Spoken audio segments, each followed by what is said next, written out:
അധ്യക്ഷൻ ശ്രീ അബൂബക്കർ,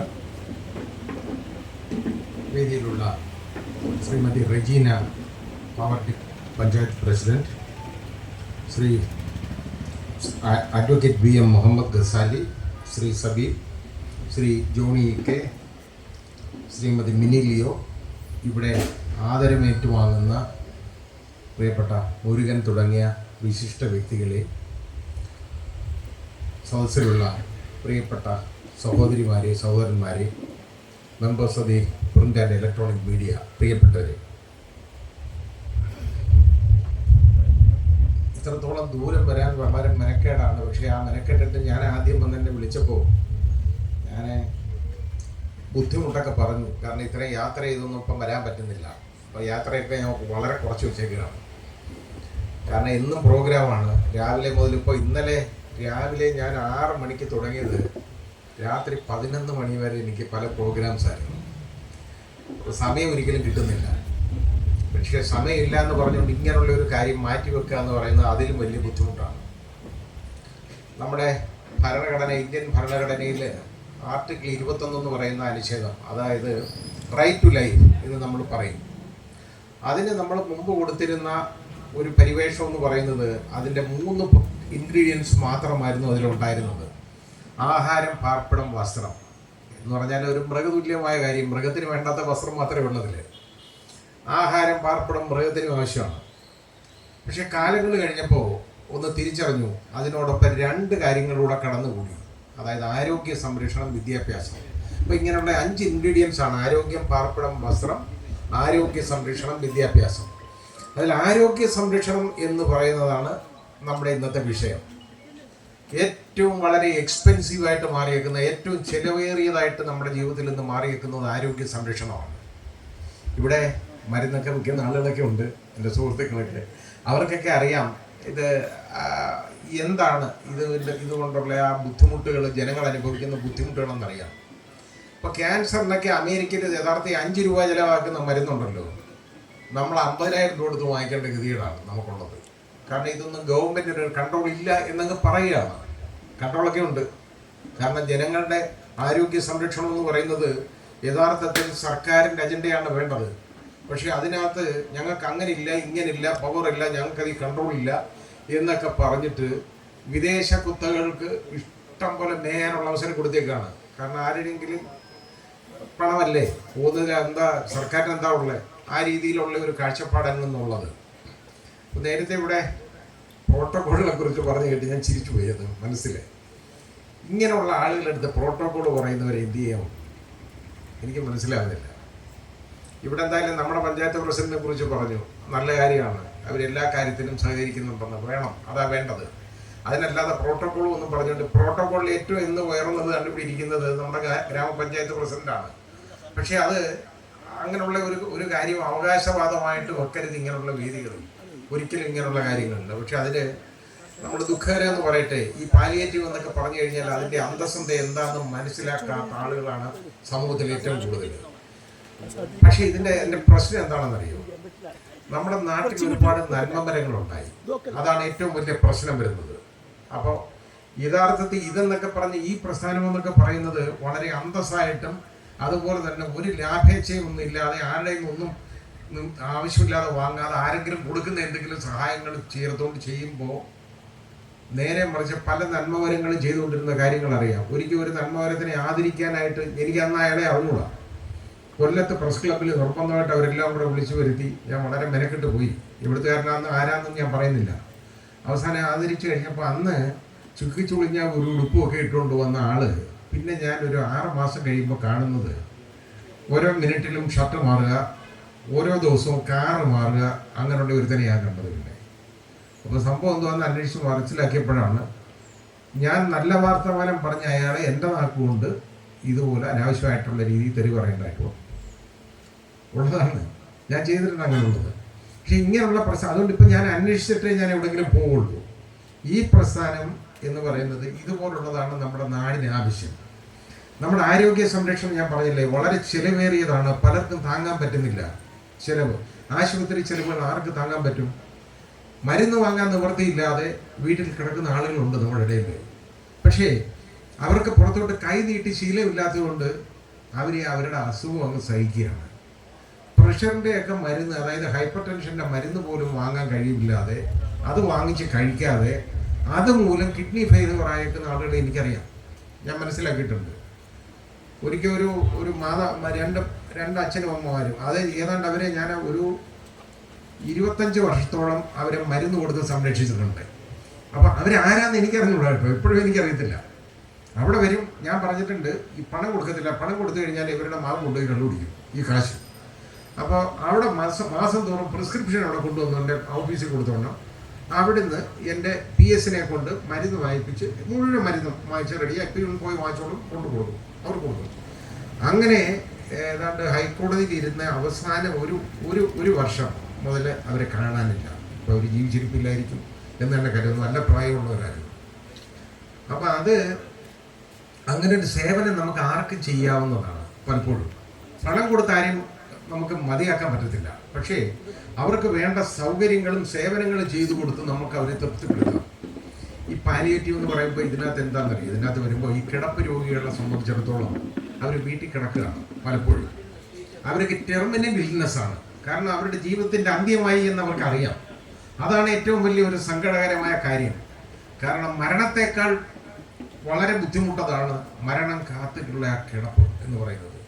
പക്ഷേ അങ്ങനെ അപ്പോൾ അവരോട് ആകെപ്പാടെ നമുക്ക് കാണിക്കാവുന്നത് അവരോടൊരു കാരുണ്യം, ഒരു സാന്ത്വന സ്പർശം, ഇതിൻ്റെ പേര് തന്നെയാണ്. അതാണ് നമുക്ക് ചെയ്യാൻ പറ്റിയ ഏറ്റവും വലിയ കാര്യം. അവരോട് ഇപ്പോൾ ഇരുന്ന് എന്തെങ്കിലും ഒന്ന് സംസാരിക്കുക. പലപ്പോഴും അവരോടൊന്ന് ആരും സംസാരിക്കാൻ പോലും തയ്യാറാവത്തില്ല. ഒരു വീട്ടിൽ ചെന്ന് കഴിഞ്ഞാൽ ഞാൻ ഏതെങ്കിലും അങ്ങനെ ചെല്ലുന്നതായിട്ട് വന്നാൽ ഞാൻ ആദ്യം അവിടെ ആരൊക്കെ ഉണ്ടെന്ന് അന്വേഷിക്കാറുണ്ട്. ഉടനെ അച്ഛനും അമ്മയും കൊണ്ട്, അച്ഛനും അമ്മയും ഉണ്ടല്ലേ, അവരെവിടെ, അവരകത്തുണ്ട്, എനിക്ക് അവരെ ഒന്ന് കാണണമല്ലോ എന്ന് പറയും. പോയി കാണുമ്പോൾ എനിക്കറിയാം ഇവൻ ആരാണെന്നുള്ളത്. അതിനു വേണ്ടിയാണ് ഞാൻ കാണുന്നത്. കാരണം ഈ അച്ഛനെ അമ്മയെ എങ്ങനെ സംരക്ഷിക്കുന്നു എന്ന് മാത്രം നമ്മൾ നോക്കിയാൽ മതി. ഇയാളുടെ സ്വഭാവം നമുക്ക് പിടിയിട്ടു, വേറെ ഒന്നും നമുക്ക് വേണ്ട. പിന്നെ അവരെങ്ങനെ കിടത്തിയേക്കുന്നു, എങ്ങനെയാണ് അവർ ഇത് കഴിയുന്നത് എന്നൊന്ന് കണ്ടാൽ മാത്രം മതി. പലപ്പോഴും അവരെ അവശരായിട്ടുള്ള ആളുകൾ, അവർക്ക് ഒരുപാട് അസുഖങ്ങൾ കാണും. അസുഖം ഉണ്ടായപ്പോലും വന്നിരുന്ന് സംസാരിക്കണമെന്ന് പലർക്കും താല്പര്യമുണ്ട്, പക്ഷേ സമ്മതിക്കാറുണ്ടോ? ഇല്ല. അവർക്ക് എന്തോ ഒരു ആക്ഷേപമുള്ളതുപോലെയാണ് ഈ അസുഖം വന്നാൽ വീട്ടിലുള്ള ഗ്രഹനാഥനെ തോന്നും, എടാ എൻ്റെ ഈ അച്ഛനും അതാണ്ട് അൽഷിമേഴ്സ് വന്ന അച്ഛനാണ്, അച്ഛനെ ഇവിടെ വിളിച്ചുകൊണ്ടിരുത്തിയാൽ ഈ വരുന്നാൾ എന്ത് വിചാരിക്കും?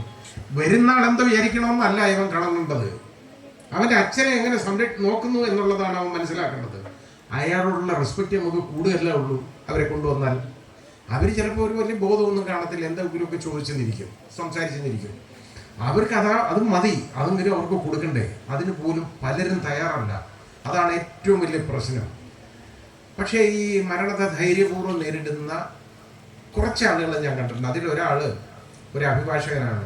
ഞാനിപ്പോൾ ഗസാലിക്കൊക്കെ ചിലപ്പോൾ അറിയുന്ന ആളായിരിക്കും, ഞാൻ പേരും പറയുന്നില്ല. അത് കാരണം എറണാകുളത്ത് ഞാൻ ആദ്യം വന്നപ്പം മുതൽ എൻ്റെ മുമ്പിൽ ഒരുപാട് കേസുകൾ നടത്തിയ മിടുക്കനായ ഒരു അഭിഭാഷകനായിരുന്നു. അയാൾ ഒരു ദിവസം ഞാൻ ഹൈക്കോടതിയിലുള്ളപ്പോൾ എന്നെ കാണാൻ വന്നിട്ട് പറഞ്ഞു, ഞാൻ പറഞ്ഞാൽ തന്നെ ഞാനായിട്ട് ചോദിച്ചു, ഇത്രയും നാളായി കണ്ടിട്ട് ഇപ്പോൾ ഒരുപാട് ഇല്ല സാർ, എനിക്ക് ടെർമിനൽ ഇൽനെസ്സാണ് കേട്ടോ, ഇൻ്റർണൽ ഓർഗൻസ് എല്ലാം ഏതാണ്ടൊക്കെ ഫെയിലായി തുടങ്ങി, എനിക്കിനി 1 മാസം കൂടി ഉള്ളൂ. ചിരിച്ചോണ്ടാണ് പറയുന്നത് കേട്ടോ. ചിരിച്ചുകൊണ്ട് ആ മരണത്തെക്കുറിച്ച് സംസാരിക്കുന്ന ഒരു മനുഷ്യനെ ഞാൻ ആദ്യമായിട്ട് കാണുകയാണെന്ന് കണ്ടു. എനിക്ക് അയാളുടെ വലിയ ബഹുമാനം തോന്നി. 1 മാസം തികച്ചില്ല, അതിനു മുമ്പ് അദ്ദേഹം മരിച്ചു. നല്ലൊരു അഭിഭാഷകനായിരുന്നു. ഇതുപോലെ ഒരുപാട് പേരുണ്ട്, ഇങ്ങനെ ഒത്തിരി പേര് വരും. ഇത് നമ്മൾ മരണത്തെ നോക്കി ഭയന്നുകൊണ്ട് കാര്യമില്ല, കാരണം ഏത് നിമിഷവും നമ്മളെ കടന്നു പിടിക്കാവുന്ന ഒരു സാധനമാണ് ഈ മരണം. അപ്പോൾ അതിന് ഭയക്കേണ്ട കാര്യമില്ല, ഭയക്കല്ല വേണ്ടത്. കഴിയുന്നിടത്തോളം കാലം മുമ്പോട്ട് പോവുക. ഇവിടെ നേരത്തെ ഡിഫറൻ്റ്ലി ഏബിൾഡ് ആയിട്ടുള്ള ഒരു മനുഷ്യൻ്റെ കാര്യം പറഞ്ഞല്ലോ, അതായത് നാക്ക് കൊണ്ട് മെസ്സേജ് അയക്കുന്ന മൊബൈലിൽ നിന്ന് അങ്ങനെയുള്ള ആളുകളുണ്ട്. കാരണം എന്താണെന്നറിയോ, ഏതെങ്കിലുമൊക്കെ നമ്മുടെ ഓർഗൻസ് ഫെയിലായി കഴിഞ്ഞു കഴിഞ്ഞാൽ, നമ്മുടെ ശരീരഭാഗങ്ങൾ ഫെയിലായാൽ അതിന് വേറെ ഏതെങ്കിലും ഒരു ഭാഗത്തിന് ദൈവമായിട്ട് കൂടുതൽ കഴിവ് കൊടുക്കും. അത് കൊടുക്കും. അതുകൊണ്ടാണ് അവരെ ഡിഫറൻ്റ്ലി ഏബിൾഡ് എന്ന് നമ്മൾ പറയുന്നത്. ഒരു ഡിഫറൻ്റ്ലി ഏബിൾഡായിട്ട് അവർ മാറുകയാണ്. ഇവിടെ തന്നെ മുരുകൻ കണ്ടുപിടിക്കുന്നു, ഇത്രയും ബുദ്ധിമുട്ടുണ്ട്. പക്ഷേ മുരുകൻ്റെ മുഖത്ത് നോക്കിക്കോളൂ, എന്തെങ്കിലും ഉണ്ടോ? ഒരു നിസ്സംഗത മാത്രമേ ഉള്ളൂ, അല്ലാതെ അദ്ദേഹത്തിന് ദുഃഖമില്ല, സന്തോഷം വലുതായിട്ടില്ല. പക്ഷെ മൂവ് ചെയ്യുന്നുണ്ട്, എന്നാലും കുഴപ്പമില്ല, നന്നായിട്ട് സ്വന്തമായിട്ട് ഇതൊക്കെ ചെയ്യുന്നുണ്ട്. അത് വലിയ കാര്യമാണ്. ആ മനസ്സ്, അതിൻ്റെ ഇടയിൽ ഇതുപോലെ പാലിയേറ്റീവ് വർക്കിന് ഇറങ്ങുക എന്ന് പറയുന്നത് നമുക്ക് ചിന്തിക്കാൻ പറ്റുന്ന കാര്യമാണ്. സ്വന്തം ആവശ്യത എല്ലാം മറക്കും. മറന്നങ്ങ് ഇറങ്ങുകയാണ്. അതാണ് അങ്ങനെയുള്ളവർക്കാണ് വലിയ മനസ്സുള്ളത്, അതാ വേണ്ടത്. നമുക്ക് ചിലപ്പോൾ എല്ലാ കാര്യങ്ങളും നമുക്ക് തീർത്തതിന് ശേഷം നമുക്ക് മുമ്പോട്ട് ഇറങ്ങാൻ പറ്റത്തില്ല. എല്ലാ ജോലിയും നമ്മുടെ ജീവിതത്തിലെ എല്ലാ ആവശ്യങ്ങളും നിറവേറ്റിയിട്ട് നമുക്ക് ആരെങ്കിലും സഹായിക്കാൻ പറ്റുമോ? ഇപ്പം എനിക്ക് നിങ്ങളുടെ കയ്യിലൊക്കെ ഇപ്പോൾ 1 കോടി രൂപ കിട്ടിയെന്നിരിക്കട്ടെ, ചോദിക്കുക എന്താ വേണം നിങ്ങൾക്ക്, ഇത് നമുക്കങ്ങ് പാലിയേറ്റിലേക്ക് കൊടുക്കാം. അല്ല, ആദ്യം ഇത് എൻ്റെ മോന് വീടില്ലായിരുന്നു, പിന്നെ മോനൊരു വീട് വെച്ച് കൊടുക്കണം. മോളെ കെട്ടിച്ചയച്ചു കൊടുത്ത് അവൾക്കൊന്നും കൊടുത്തില്ല, അവിടെ കൊടുക്കണം. ഇതെല്ലാം കൂടെ ആയിട്ട് ഈ 1 കോടി രൂപ വിധി ചെയ്യുമ്പോൾ പിന്നെ ഒന്നും കാണത്തില്ല.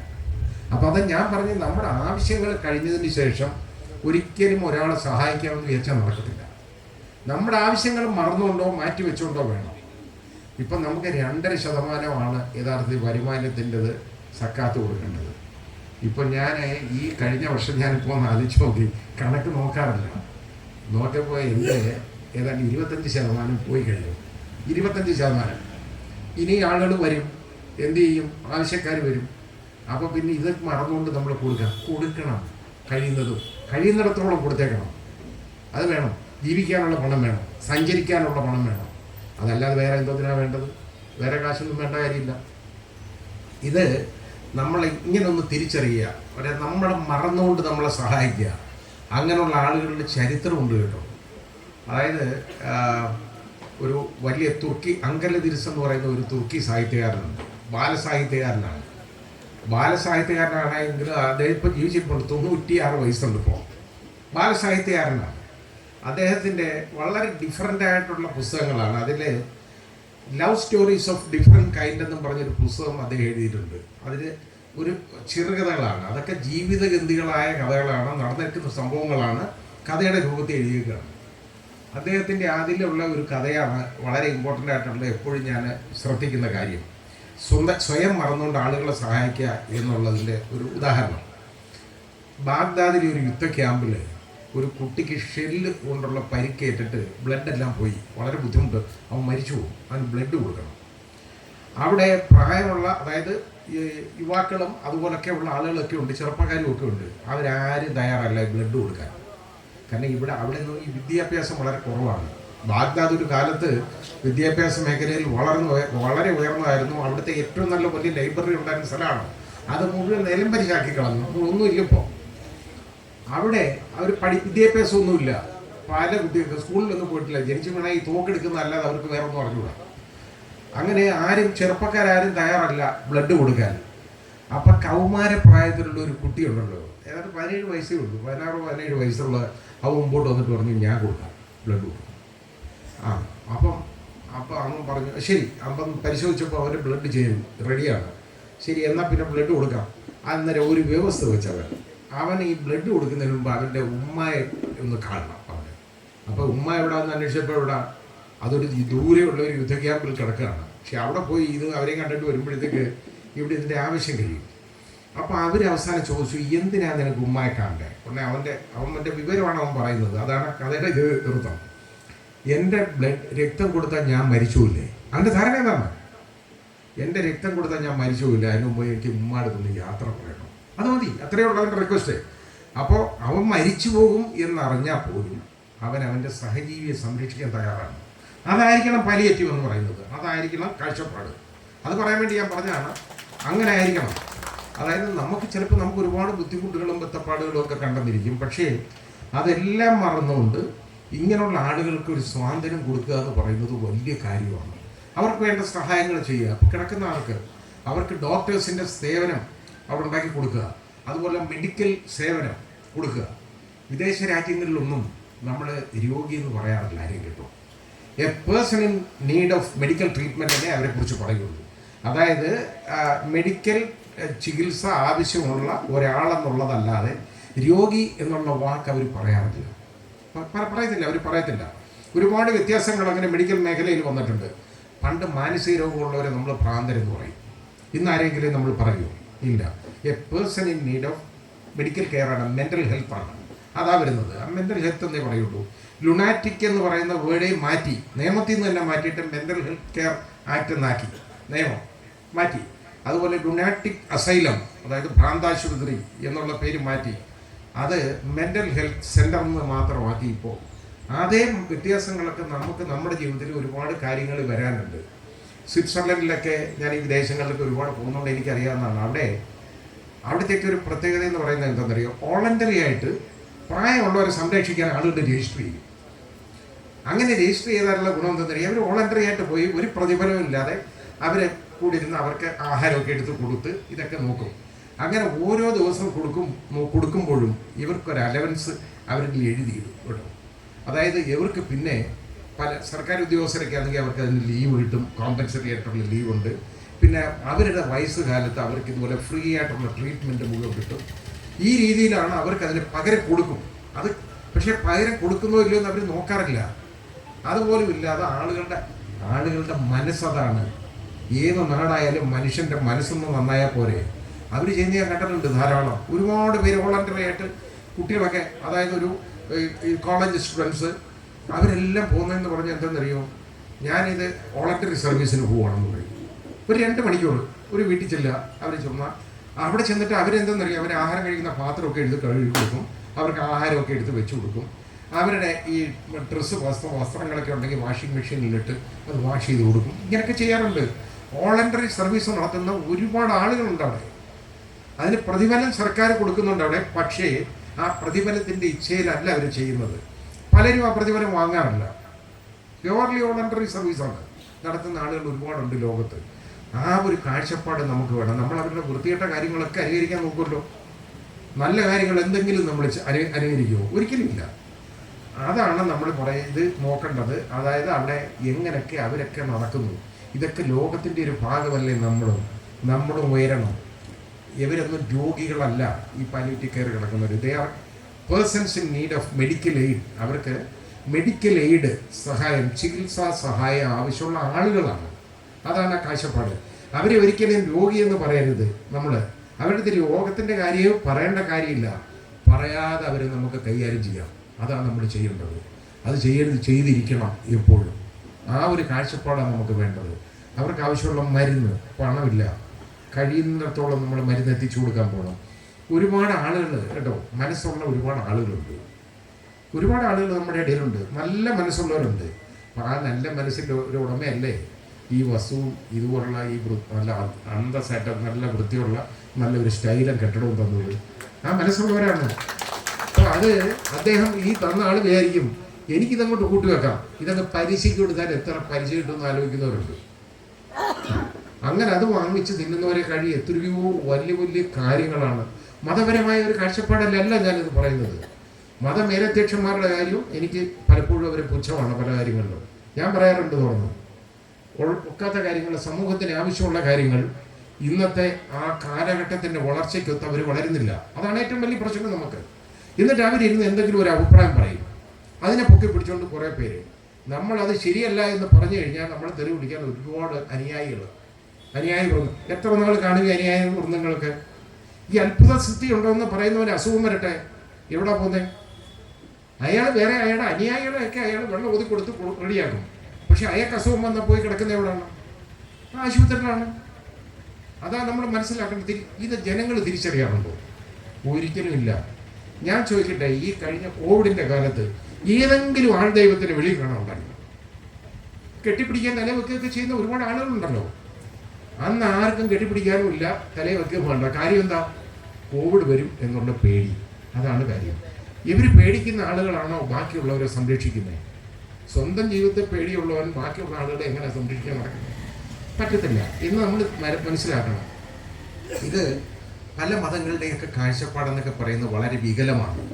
ആ രീതിയിലേക്കുള്ള പോക്കാണ് ഇപ്പോൾ പൊട്ടുകൊണ്ടിരിക്കുന്നത്. അതിൻ്റെ പ്രശ്നം എന്താണെന്നറിയാം? ജനങ്ങൾ ക്ലസ്റ്ററുകളായിട്ട് മാറിക്കൊണ്ടിരിക്കുകയാണ്. മതത്തിൻ്റെ അടിസ്ഥാനത്തിൽ ഓരോ വിഭാഗങ്ങളായിട്ട് ഇപ്പം മാറിക്കൊണ്ടിരിക്കുകയാണ്. ക്ലസ്റ്റർ ഓരോ കൂട്ടങ്ങളായിട്ട് മാറുകയാണ്. ആ കൂട്ടങ്ങളായിട്ട് മാറിക്കഴിഞ്ഞാലുള്ള കുഴപ്പം എന്താ? നമ്മുടെ സമൂഹത്തിൽ വളരെ വല്ലാത്ത ഒരു റോങ് സിഗ്നലാണ് കിട്ടുന്നത്. കരുനാഗപ്പള്ളി ഭാഗത്തിനടുത്തുള്ള ഒരാൾ, അയാൾക്ക് നല്ലൊരു പ്രവാസിയായിരുന്നു. അയാൾ വന്നിട്ട് വലിയ ബിസിനസ്സൊക്കെ നടത്തി, നല്ല രീതിയിൽ ആദ്യം പോയി. പക്ഷേ ബിസിനസ് തകർന്നു പോയി കഴിഞ്ഞപ്പോൾ ഒത്തിരി കടം കയറി. സർഫേസി ആക്ട് അനുസരിച്ച് അയാളുടെ വീടും അതും എല്ലാം കൂടി ജപ്തി ചെയ്യാൻ പോവുകയാണ്. നോക്കിയപ്പോൾ അയാൾക്ക് വസ്തുക്കളുണ്ട്, അതൊന്ന് വിറ്റ് കിട്ടിയാൽ അത് മതി. അയാൾ മുസ്ലിം അല്ല കേട്ടോ, അതുകൊണ്ടാണ് ഞാനത് പറഞ്ഞത്.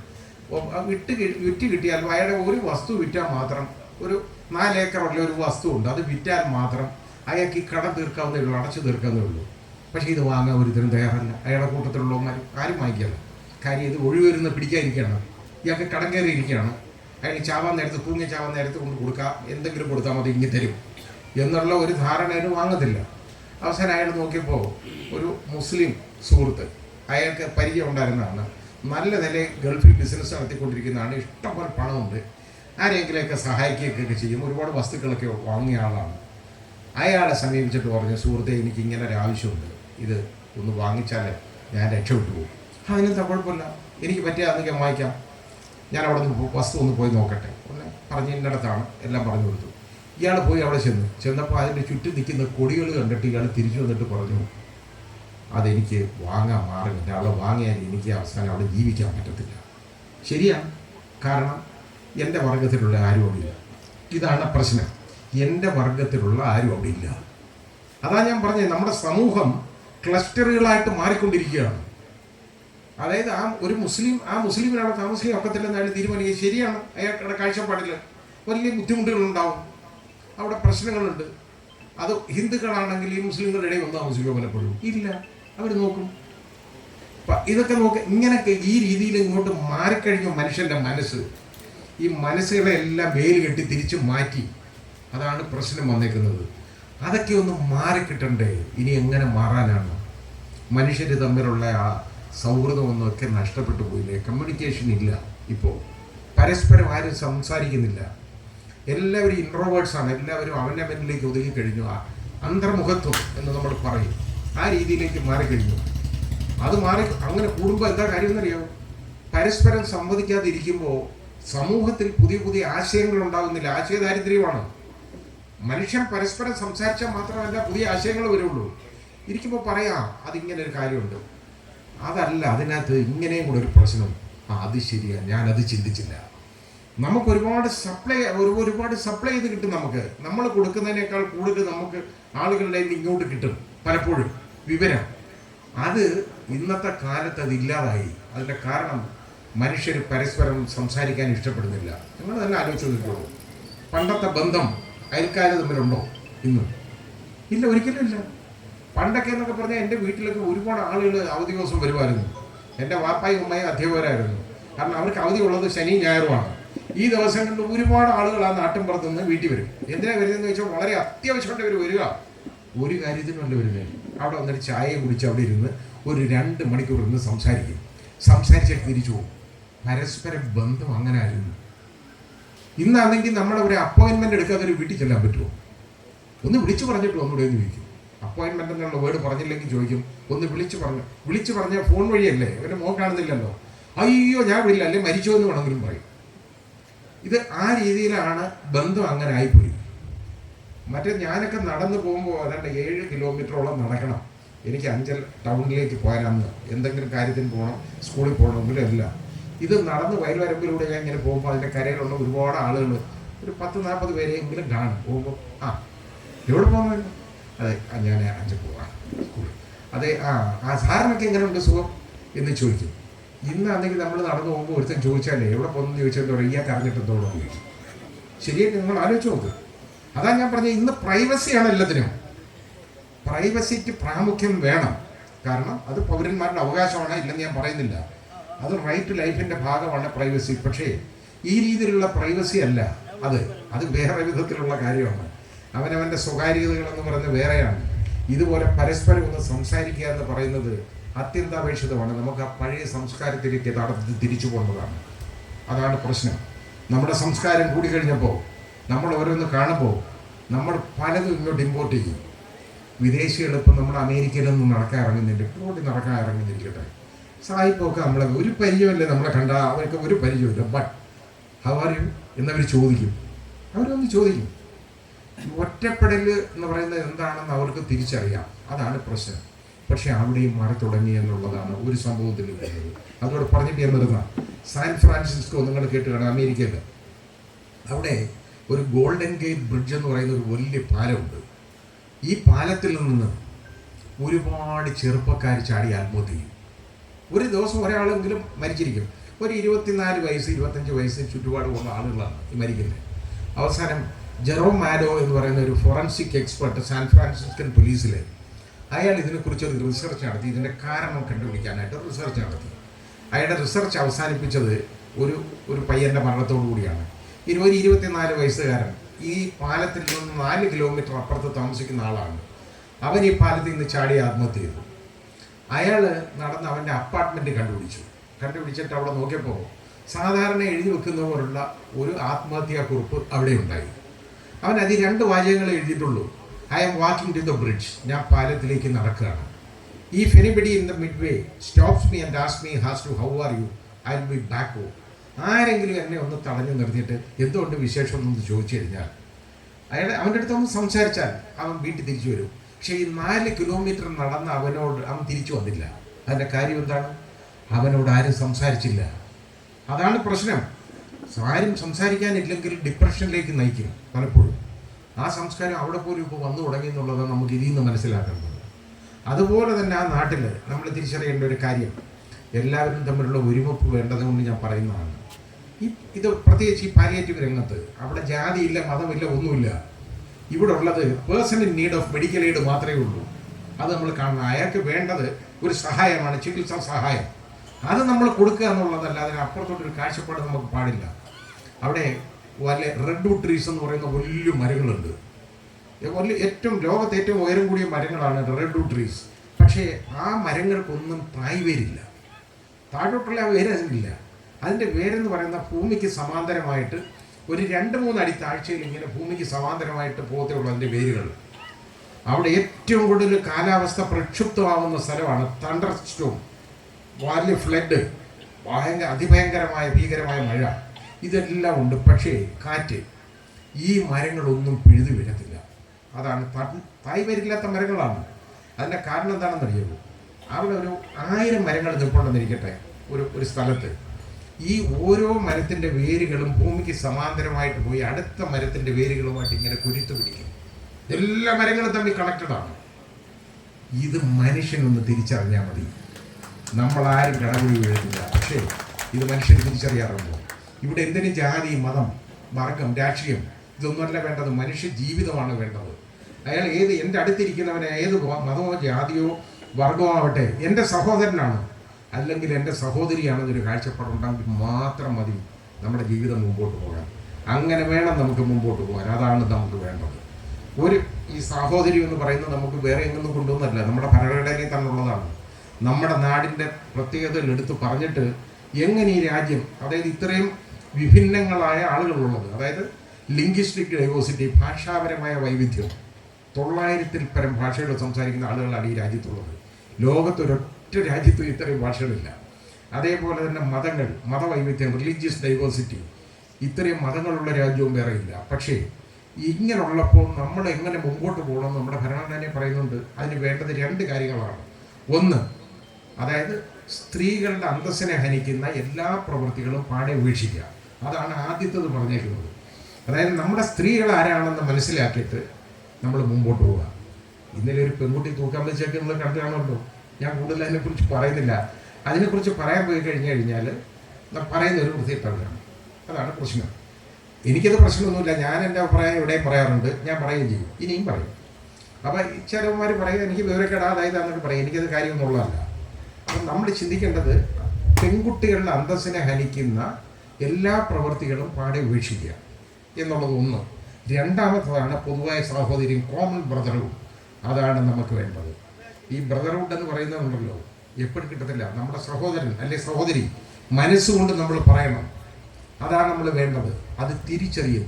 ആ സംബോധനയിൽ നിന്ന് തന്നെ എല്ലാം കിട്ടും ആളുകൾക്ക്. ടോൾസ്റ്റോയ് നിങ്ങൾക്കറിയാം, ലിയോ ടോൾസ്റ്റോയ്, റഷ്യൻ സാഹിത്യകാരൻ. അദ്ദേഹം ഒരു ജീവിതത്തിലുണ്ടായ ഒരു അനുഭവം ഒരു ചെറുകഥയുടെ രൂപത്തിൽ എഴുതിയിട്ടുണ്ട്. അത് പറഞ്ഞിട്ട് ഞാൻ നിർത്തുകയാണ്. അദ്ദേഹം എഴുതിയ ഇത്രയുള്ള വളരെ ചെറിയൊരു കാര്യം. അദ്ദേഹം മോസ്കോയിലെ തെരുവിലേക്ക് രാവിലെ ഒരു തണുത്ത പ്രഭാതത്തിൽ നടക്കാൻ ഇറങ്ങുകയാണ്. മൈനസ് ആ ടെമ്പറേച്ചർ, എപ്പോഴും -10 -15 അവിടെ ടെമ്പറേച്ചർ. അദ്ദേഹം 5-6 കോട്ടുകൾ ഇട്ടിട്ടുണ്ട് ഈ തണുപ്പിനെ പ്രതിരോധിക്കാൻ. അദ്ദേഹം അങ്ങനെ ഇറങ്ങി ഇങ്ങോട്ട് തെരുവിലേക്ക് ഇറങ്ങുമ്പോൾ കാണുന്ന ദയനീയമായ ഒരു കാഴ്ചയാണ്. ഒരു യാചകനുണ്ടല്ലോ ആ തെരുവിലൂടെ ഇങ്ങനെ എഴുതി വരുന്ന ഒരു കാലേ ഉള്ളൂ. ഒരു കാല് മുറിച്ചു മാറ്റപ്പെട്ട ആളാണ്. ഒരു ക്രച്ചസും അങ്ങനെ അയാൾക്ക് നിവർത്തിയില്ല. അതുകൊണ്ടാണ് അയാൾ എഴുതി വരുന്നത്. എഴുതി വന്നിട്ട് അയാൾ ടോൾസ്റ്റോയുടെ നേരെ കൈ നീട്ടി ഭിക്ഷ അയച്ചതാണ്. മനസ്സറിഞ്ഞ ടോൾസ്റ്റോയ് പോക്കറ്റുകളെല്ലാം പരതി. പക്ഷേ ഒരു നാണയത്തൊട്ട് ഒരു കൈയില്ല. കാരണം നടക്കാൻ ഇറങ്ങിയ ആൾ പണം കൊണ്ടിറങ്ങേണ്ട കാര്യമില്ലല്ലോ. നിരാശനായിട്ട് ടോൾസ്റ്റോയ് മനുഷ്യൻ്റെ അടുത്ത് നോക്കി പറഞ്ഞു, സഹോദര, എനിക്ക് നിങ്ങളെ സഹായിക്കണമെന്നുണ്ട്, പക്ഷേ എൻ്റെ ഈ പണമൊന്നുമില്ല. അപ്പോൾ ആ യാചകൻ പറഞ്ഞതാണ് ടോൾസ്റ്റോയുടെ നേരെ നോക്കിയിട്ട്, അതാണ് ഈ ചെറുകഥയുടെ ഇതിവൃത്തം, അതിനെ നിങ്ങളെല്ലാം എനിക്ക് തന്നില്ലേ? അപ്പോൾ ടോൾസ്റ്റോയ് പറഞ്ഞു, ഇല്ല, ഞാനൊന്നും തന്നില്ല, എൻ്റെ ഈ പണമില്ല, അതാ തരാത്തത്. അല്ല, നിങ്ങളെല്ലാം എനിക്ക് തന്നല്ലോ, നിങ്ങളെന്നെ സഹോദര എന്ന് വിളിച്ചില്ലേ? ഈ ലോകത്തിൻ്റെ സഹോദര എന്ന് വിളിക്കാൻ എനിക്ക് ആരുമില്ല. അപ്പോൾ ആ ഒറ്റ സംബോധന കൊണ്ട് അയാളുടെ വേദന, കഷ്ടപ്പാട്, അംഗവൈകല്യം, പട്ടിണി, ഇതെല്ലാം അയാൾ മറന്നെന്നുള്ളതാണ്. അതാണ് ആ വാക്ക്. ഇതാണ് നമുക്ക് വേണ്ടത്. ജാതിയോ മതമൊന്നുമല്ല, എൻ്റെ അടുത്തിരിക്കുന്നവൻ എൻ്റെ സഹോദരനാണ്. ആ ഒരു കാഴ്ചപ്പാടുണ്ടെങ്കിൽ എനിക്ക് സഹായിക്കാൻ ഒരു വിഷമം വരുന്നില്ല. ഈ കാഴ്ചപ്പാട് നമുക്ക് വേണം. അതായിരിക്കണം നിങ്ങളുടെയൊക്കെ കാഴ്ചപ്പാട്. പാലിയേറ്റീവ് പ്രവർത്തകരുടെ കാഴ്ചപ്പാട് അതായിരിക്കണം. അവിടെ വേറെ ഒന്നും നോക്കേണ്ട കാര്യമില്ല. നമ്മളെ കൊണ്ടുവെക്കുന്ന സഹായങ്ങളൊക്കെ ചെയ്യുക. കൂടുതൽ ഇതുപോലുള്ള പ്രവർത്തനങ്ങളുമായിട്ട് മുമ്പോട്ട് പോകാൻ ഈ സാന്ത്വനം ഇതിന് കഴിയട്ടെ, ഈ സൊസൈറ്റിക്ക് കഴിയട്ടെ എന്ന് ഞാൻ ആശംസിക്കുകയാണ്.